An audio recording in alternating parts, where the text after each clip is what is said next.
حضرت داؤد علیہ السلام کے زمانے کا ایک واقعہ بیان کرتے ہوئے مولانا سحر العلوم لکھتے ہیں، ایک شخص بہت عبادت کرتا تھا اور عبادت کے ساتھ خدا سے مطالبہ کرتا کہ اے اللہ، میں نے تیری عبادت کی ہے، اب تو مجھے رزق دے، مگر اس کو رزق نہ ملا۔ اس کا معمول جاری تھا، وہ برابر عبادت بھی کرتا اور خدا سے رزق بھی طلب کرتا۔ ایک روز وہ عبادت اور رزق کے مطالبے سے فارغ ہوا ہی تھا کہ اس کے گھر میں ایک گائے داخل ہو گئی۔ وہ بہت خوش ہوا کہ اس کی دعا اللہ نے قبول کر لی ہے اور اس کو رزق کے طور پر گائے بھیج دی ہے۔ اس نے فوراً گائے کو ذبح کیا اور پکانا شروع کیا۔ پکانے کے بعد ابھی وہ کھا کر فارغ ہوا ہی تھا کہ گائے کا مالک پہنچ گیا۔ اس نے تقاضا کیا کہ میری گائے مجھے واپس کی جائے۔ اب وہ عبادت گزار شخص تو گائے کا گوشت بنا کر کھا چکا تھا، وہ کس طرح گائے واپس کرتا؟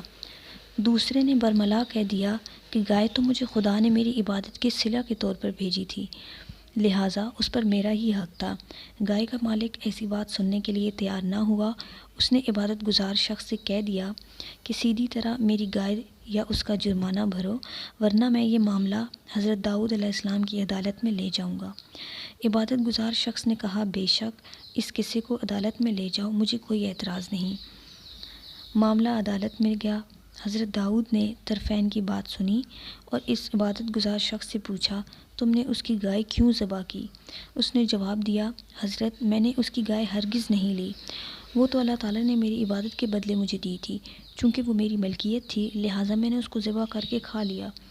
حضرت اس شخص کی سادہ لوحی پر مسکرائے اور گائے کے مالک سے کہا، تم اس شخص کو گائے معاف کر دو، اللہ تمہیں اس کا اجر ضرور دے گا۔ مگر وہ شخص تو غصہ ہو گیا اور لڑائی جھگڑے پر اتر آیا۔ دوسری طرف عبادت گزار شخص یہ بات تسلیم ہی نہیں کرتا تھا کہ گائے اس کی نہ تھی، بلکہ وہ اس بات پر اڑا ہوا تھا کہ گائے اللہ نے مجھے عبادت کے انعام کے طور پر دی تھی اور میں نے اس کو کھا لیا، لہٰذا میری نہ غلطی ہے اور نہ جرم، اور میں گائے واپس کرنے کا کوئی پابند نہیں ہوں۔ حضرت داؤد علیہ السلام دونوں اشخاص کی سرد و گرم گفتگو سکوت سے سن رہے تھے اور آخر میں دونوں کو خاموش ہو جانے کا حکم دیا اور گائے کی ملکیت کے دعوے دار شخص سے فرمایا، بہتر ہے تم اس سادہ لوح انسان کو اللہ کے نام پر معاف کر دو، ورنہ مجھے حقیقت بتانی پڑے گی۔ اور اس شخص نے کہا، حضرت آپ حقیقت بتلائیے، میں گائے نہیں چھوڑ سکتا۔ آپ نے فرمایا، کل سارے شہر کو معززین جمع ہو جائیں، تب میں ایک اہم حقیقت کا انکشاف کروں گا۔ دوسرے روز شہر کے سرکردہ لوگ، گائے کا مالک اور گائے کھانے والا شخص سب کے سب حضرت داؤد علیہ السلام کے دربار میں پہنچ گئے۔ ایک مجمع لگ گیا۔ حضرت داؤد علیہ السلام نے لوگوں کو مخاطب کر کے فرمایا، لوگو میری بات غور سے سنو، میں نہیں چاہتا تھا کہ کسی شخص کے جرم سے پردہ اٹھے، مگر اس گائے کے مالک اور دعویدار نے مجھے مجبور کر دیا ہے کہ میں اس کو بے نقاب کر دوں۔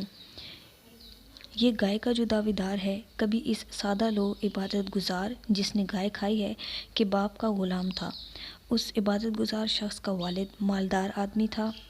یہ جتنی جائیدادیں، باغ اور گاؤں جو اب اس گائے کے دعویدار کے پاس ہیں، سب اس عبادت گزار کے باپ کی ملکیت تھے۔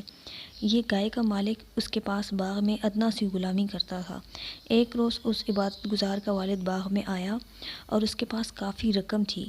اس کے غلام جو اب گائے کا مالک ہے، اس نے لالچ میں اندھا ہو کر اپنے مالک عبادت گزار کے والد کو قتل کر دیا اور اس کی نعش فلاں درخت کے نیچے دفن کر کے اس کی جائیداد کا مالک بن گیا۔ یہ عبادت گزار شخص اس وقت شکم مادر میں تھا، اس کو نہ اپنے باپ کے قاتل کا کوئی علم ہوا اور نہ ہی باپ کی جائیداد کا۔ اس نے بعد از پیدائش نہایت غربت کی زندگی گزاری اور اپنی سادگی میں عبادت کی، خدا سے اس کے عوض طلب کرتا تھا۔ ایک روز یہ گائے جس کا جھگڑا ہے وہ اس کے گھر چلی گئی اور اس نے اپنی سادہ لوحی کی وجہ سے ذبح کر کے کھا لی۔ حالانکہ باپ کی جائیداد اور مویشی اس شخص کی ملکیت تھے مگر اس کو معلوم نہ تھا۔ میں نے اس گائے کے دعویدار شخص کا پردہ رکھنے کے لیے اس کو گائے کو معاف کر دینے کا بہت پیشکش کی مگر یہ نہ مانا۔ اب آپ پہلے اس درخت کے نیچے سے نعش برآمد کریں، پھر اس کا بیان لیں، پھر اس کی سزا تجویز ہوگی۔ چنانچہ درخت اکھاڑا گیا، نعش برآمد ہوئی اور اس شخص نے سب کے سامنے اقرار جرم کر لیا اور اسے موت کی سزا ملی اور تمام جائیداد، باغ، مویشی اس سادہ لوح عبادت گزار کو مل گئے۔ اب اس شخص کو پتہ چلا کہ عبادت کا صلہ اللہ تعالیٰ حیرت انگیز طریقے سے دیا کرتا ہے، اور اللہ تعالیٰ کا انصاف ملاحظہ ہو کہ اس نے حقدار کا حق کس احسن طریقے سے پہنچایا اور قانون کے تمام تقاضے پورے کر کے ایک مجرم کو سزا بھی دی۔ مولانا روم ایسے قرآنی واقعات کو انتہائی ہلکے پھلکے اور شگفتہ انداز میں پیش کرتے ہیں، جس سے پڑھنے والا بوریت کے زنگ سے بھی آلودہ نہیں ہوتا اور واقعہ اپنی دل نشینی کے باعث ذہن نشین بھی ہو جاتا ہے۔ اگر آپ اسی طرح کی اور انفارمیٹیو ویڈیوز دیکھنا چاہتے ہیں تو میرے چینل کو سبسکرائب کریں اور ساتھ میں موجود بیل بٹن کو لازمی پریس کریں تاکہ جب میں کوئی نئی ویڈیو اپلوڈ کروں تو آپ کے پاس نوٹیفیکیشن آ جائے۔